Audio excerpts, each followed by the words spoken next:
Hello and welcome back to Two Guys in One Store. Woo! Third episode. Yeah, we're bulking up a bit, so this might be a little bit late news, but we're going to do another episode of Nerd News for the moment, and we'll start posting and then see what you guys think before we make our next episode. How are you doing tonight, Resourcey? Oh, not too bad. I had a fairly good day. Got us some Five Guys earlier and had a pretty good customer service experience. That was fun. Oh, yeah. Outside, the managers were smoking and everything. It was hilarious. Oh, yeah, buddy. So, what kind of nerd news do we got us tonight, Brian? I think it's something about the new update for COD. Yes, there's a whole bunch of new challenges and stuff like that going on. Oh, hell yeah, we need some more of that up in there. And some different things that are going to happen during the matches now, correct? Yes, for what it's telling us now, we got 3 new different types of events, which we'll go over a little bit, which I'm honestly more excited for the first one, which is Jailbreak. It's going to allow people who are spectating or in the gulag, everybody can respawn at one point, which would be really fucking useful. That's going to be useful and chaotic as hell. I really can't wait to see how that goes because... Especially with the smaller circles. Oh my god, imagine if it happens, it's the last ring and 150 people spawn in the last second. They didn't specify that it can happen later or beginning of the game. It says mid-game. Yeah, so start mid-game and then everyone will get like a 1-minute warning. That really could happen. Imagine just last fucking ring. There's like 3 people left. Bam, everybody's back. I mean, it's probably no. It's before the gulag closes. Oh, is it before the gulag? Before the gulag, so it's gonna be mid-match.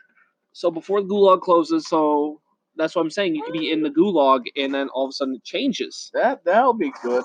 Well, I was thinking it was gonna be really hectic with the last circle. I mean, it could have been interesting. I think that'd be a lot of fun. So I'm just saying smaller circles. No, I got you now. I was just, you know what I mean? I think it'd be that's gonna make it chaotic, and especially with the new fire sale going on, where everything's gonna be discounted, and especially buying people back.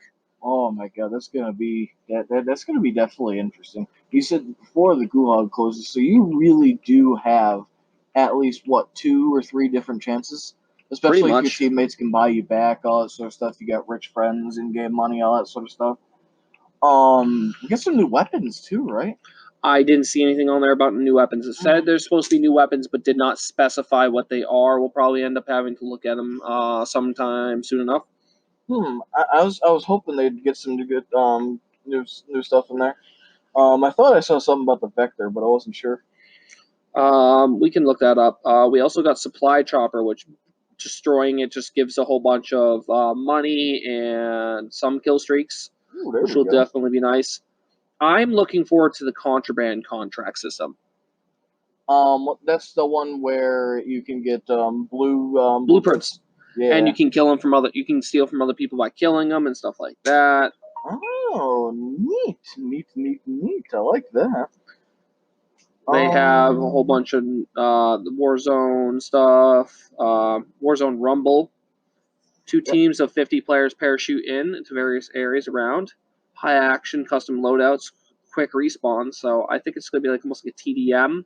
That one would be interesting to see. One would be really cool to see if they actually got a league going with that, and it ended up being like a few clans together playing versus a few other clans.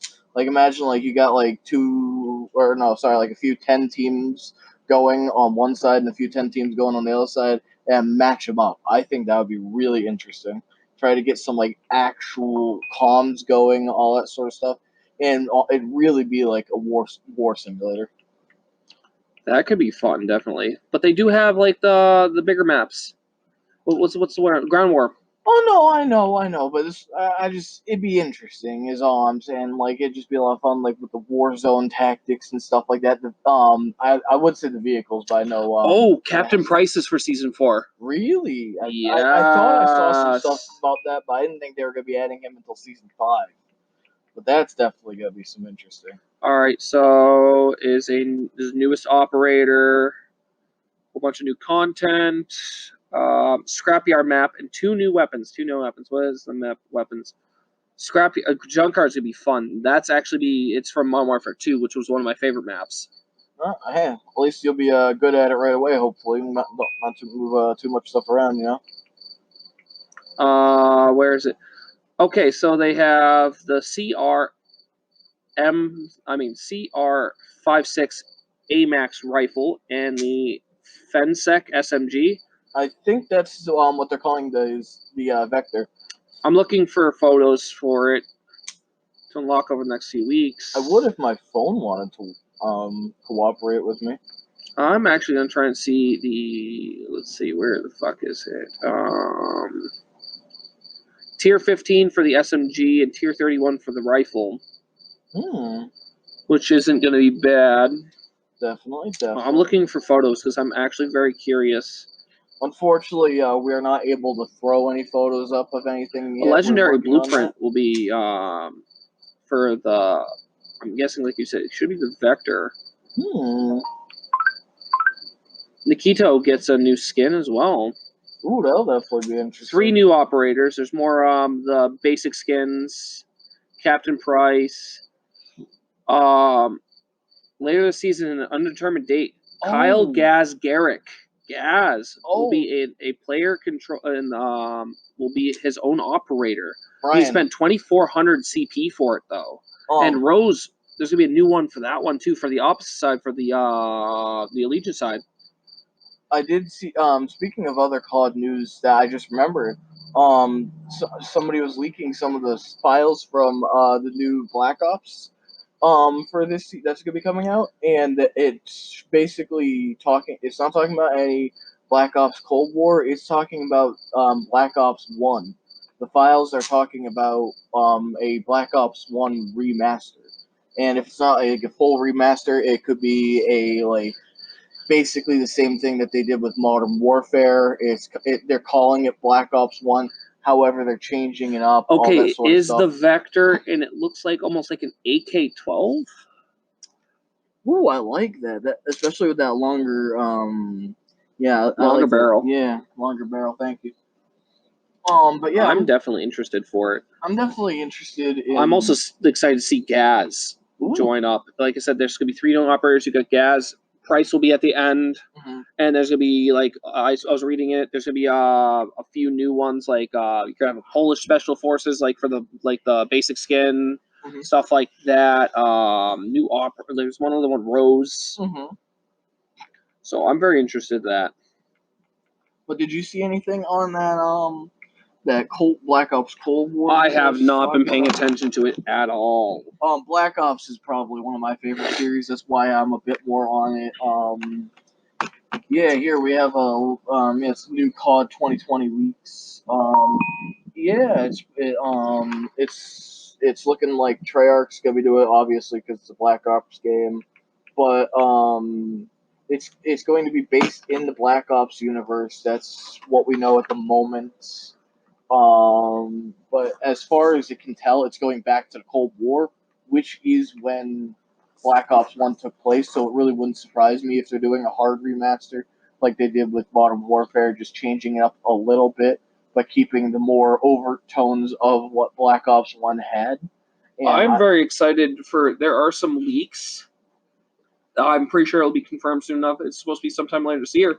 The Modern Warfare 2 remaster will not be just a campaign; it'll be multiplayer too. I did see that.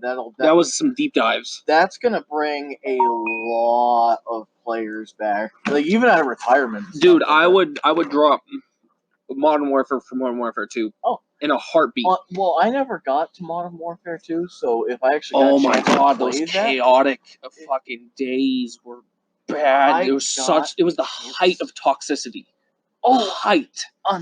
Speaking of Black Ops and Modern Warfare together, one of those events that I was hearing about, because a lot of news about the patch update and stuff like that have been swirling around. One of those events later on in the season, they're talking about could actually be zombies in Warzone. Which I gotta be honest. They did that with fucking Black Ops 4. I know. I was about to say. I really hope they do a better job than they did with that, because I gotta be really honest. I was kind of disappointed because all they really did was put them in specific points on the maps, and they really can't leave them specific points on the maps. and there just wasn't too many zombies. They were very tanky zombies, but there wasn't very many of them. I would like to see a Warzone event where they just drop a ton of weaker zombies, however they do respawn, and basically it forces them to work together, forces other players to work together. Or here's an interesting concept, like how they do with infection. Mm-hmm. Ooh, Imagine that that would be a lot of fun. infection, but in a war zone map. So it's not just like That would be a fun- survivors versus zombies; it's surviving teams versus zombies. That would be a very interesting concept. That would if they were to do infection, I don't think that would be an event. That would definitely be its own separate game mode, but I think that would be a Warzone lot infected, of fun. because that would be that Oh, instead of doing PVE, just strictly PvP. So all the zombies versus all survivor teams, and then you have to get to the end and get like an extraction chopper. I gotta be honest, I don't think I'd play regular Warzone anymore because I am a huge zombies fan. I love that concept. So getting unlucky, but like here's the thing: I would say it would probably be eligible for zombies after the first gulag. If you lose gulag, that's go fair. there. I like that. But that would eliminate revives. I also think that a good concept would be that multiple teams can win at that point. Like no, would be no. I'm talking about put that more of on a time, not like a timer, but like once the final ring gets closed, because it's still gonna have the rings, all that sort of stuff. And speaking of which, zombies can survive out in the ring. But I think I would say like a slower damage outside the ring, just because you want to force everyone to go the circle, my dude. Well, the zombies are gonna go to the circle no matter what because they're chasing after the survivors. But I think some sort of timer at the end would be good. If all players can get to there, they win. Because I know Apex did a mode like that. Yeah. So that's why I'm just trying to make it so, or trying to put it so, well, I don't know, a little bit more people will be able to win that just because they're going to get taken out quick. But like what the way Apex did it is like once you got to the top 10, like it was everybody, like it was, I think it was either teams or solos. And then once everybody got to the end, it's, you go from like, teams against each other to the top 10 are all on the team now. You can't kill each other. And then you have to face respawning quote unquote zombie players. That would be a good way. That was actually a really fun one I enjoyed with Apex. That was one of the few times I actually enjoyed Apex. But it was a Halloween one. I like that. And there are 3 players a team, so I'd say a fair way to do it would be like the last maybe 4 or 5 teams. So it'd be like the last 15 or 12 players. 15's a nice number for it. You know what I mean? 10%. Exactly. They're the best 10% of the game survives. I think that'd be good. But I wasn't thinking a lot of them anyway, like at the beginning, you know what I mean? I was just thinking like more than the average. Speaking of zombies, I've actually been playing a lot of that lately, and I'm sure this is old news for everybody listening, but the tag they're toting Pack-a-Punch really isn't as hard as I thought it was gonna be. All you really gotta do is set up a bunch of wheels on the ship. And, so it's on the ship one? It's not the Titanic one. I know you don't know too much about zombies. It's the older Black Ops 1 George Romero map. You keep telling me about it. No, I know. I'm trying to get a little bit better image in your head. But basically, there's a oil tanker, and there's zip lines all across the map, all that sort of stuff, and what you have to do is use the wheels on the ship in order to move those zip lines into place, and then you go talk to the hermit, which he's at the top of the lighthouse. You have to get him the blue glowing rock. It's element 115, and then once you do that, some type of uranium, right? It's like zombie uranium. I mean, that's the best way I can put it. And what you have to do is go talk to him with all that sort of stuff once you've done all that, and he'll give you a mechanical zip line, and it gets you to the top of the map where there's a German research outpost, and once you go in there and turn on the last power outlet, it actually opens up a golden pack-a-punch. Say, like, speaking of zombies, though, like, I'll be picking up zombies, but not in the way you want. I think you might have fun with me with it, because I want to pick back up on it for streams. Mm-hmm. Like, that's why I've been encouraging this man to do some streams. If we're doing zombie streams, I'll be there all day. Here's the thing, is it's a different type of zombie game. What kind of zombie game are you thinking? Well, it's a game I frequent. Used to frequent, but I still have it. I love it. Siege, yeah. No. Siege does not have zombies, guy. I thought they had the Outbreak mode. Oh. No, anyway, continue. That they had a mode like that, but it was for Halloween. Oh, I thought they kept it for a little bit. No. What, 7 Days to Die? Oh yeah, you've been telling me about Minecraft meets zombies survival. It's actually really fun.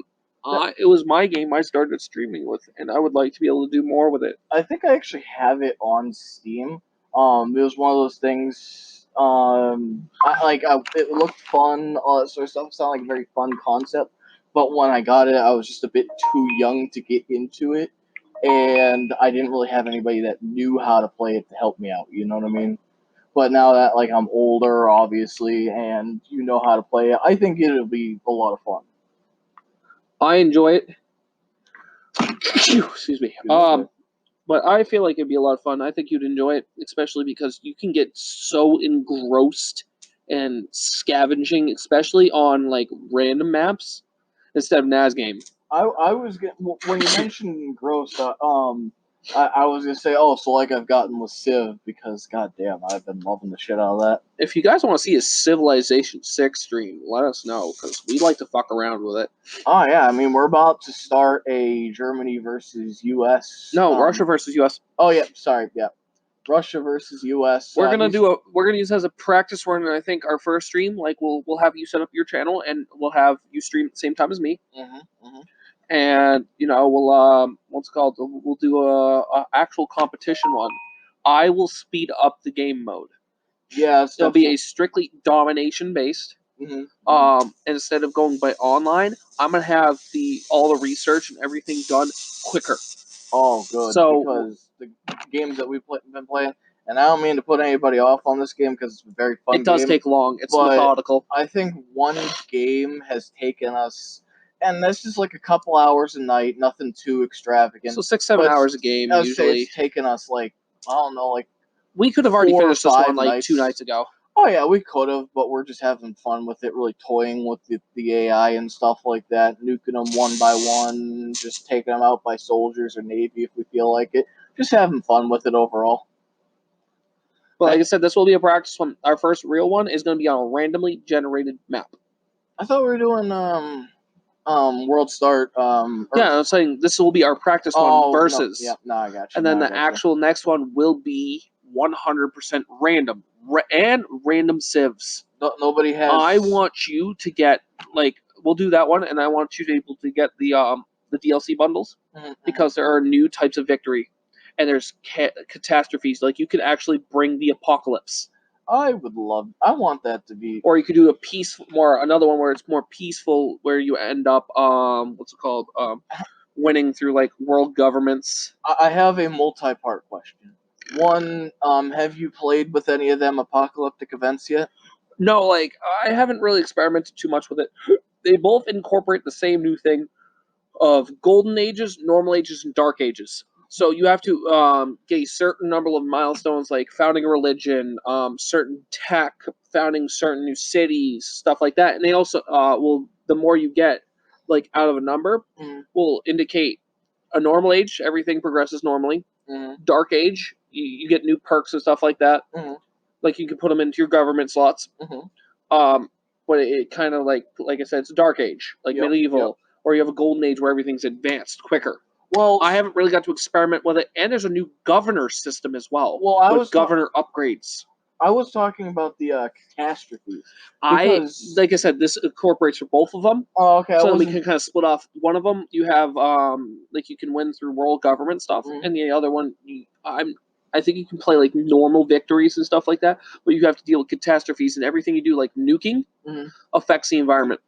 Ooh, that'll be interesting. That'll be interesting for you because you like just straight up nuking. Oh hell yeah! Like I you will ex- bring the fire and brimstone in this bitch. I thought it was funny that you accidentally hit a few of your wheat fields nuking a city way fucking And too I just close. realized you could decontaminate with fucking builders. He's been playing this for a decent amount of time. Just learned that. I learn something almost every time I play a game. I've only played a few games so far, so I'm still very fresh at it. But I've been learning. I definitely have been enjoying the crap out of it, especially just because there's so many different avenues that you can take. Like this man loves creating his religion every single game, even if he Odinism doesn't for the use win. it. It's just definitely he likes having that corner. It makes money. If you pick the right perks for it with apostles, you can make good money. And it secures me a very, very good economy, which I'm able to support you with. You're not wrong. I'm usually the warmonger making 17 That's why it's going to be billion so units. hard when you verse me, because now you're no longer have my support. You're going to be dealing with AI players you can't ping places. And they do their own thing, make their own deals, and they make peace and war as they feel like. And the thing is, and you're gonna have that same issue. Yes, but I deal with this a lot more than you do. That's true. And the thing is, you have what's what I was looking for. Like the AI can be so random, and the fact is, like normally when you make alliances in game that aren't teamed, they don't get drawn into war. Normal alliances. The game You could do defensive pacts with certain ones, like once you get up to a certain degree. But these ones, like the AI, are forced to like you, and they will join in every war you do. But like I said, they can make peace randomly. Like I could be about to take your capital, and one of your AI says to my AI, they want peace, and 9 times out of 10, they will fucking take it. What really sucks. So the game's fun overall, but what really sucks is that the AI does suck. Well, the thing is, we've been playing on lower difficulties. I know. I could put these bitches on deity. No, and they will fuck you hard, countering you with every unit. Well, so what? Just what I'm saying sucks about it is what you're saying. They're not exactly the brightest in the player sense. You know what I mean? They, like you said, they really only do their own thing. They don't take the players' actions into account, which is kind of an issue. Like how we were fucking up Russia because they sent a ton of cavalry units and we were able to send anti-cav. And they finally started learning, but it was too late for them. Yeah, because we had by the time they started sending anti-cavalry because we were able to just rush them over with the cavalry. They were so far behind technologically. That's why, like, we're gonna continue with it. We're gonna do our practice run, and then on our actual one, I'm gonna increase difficulty by 1 for all AI. That'll be good. So it gives everybody a slight more challenge. Oh yeah, which is going to be needed because other than that, they're going to pick more complex deals, more complex movements. Oh, excuse me. And we're not 100% sure if we're going to keep the city states on. Yeah, we're still city states can one. fucking push you in each direction. They could either help, hinder, or what have you. Unfortunately. But I will say that'll be it for this recording, guys. Thank you for listening, everybody. All support is appreciated no matter what. You watch one video or all of them. We're going to continue making them no matter what. Thank you. You guys have a great night.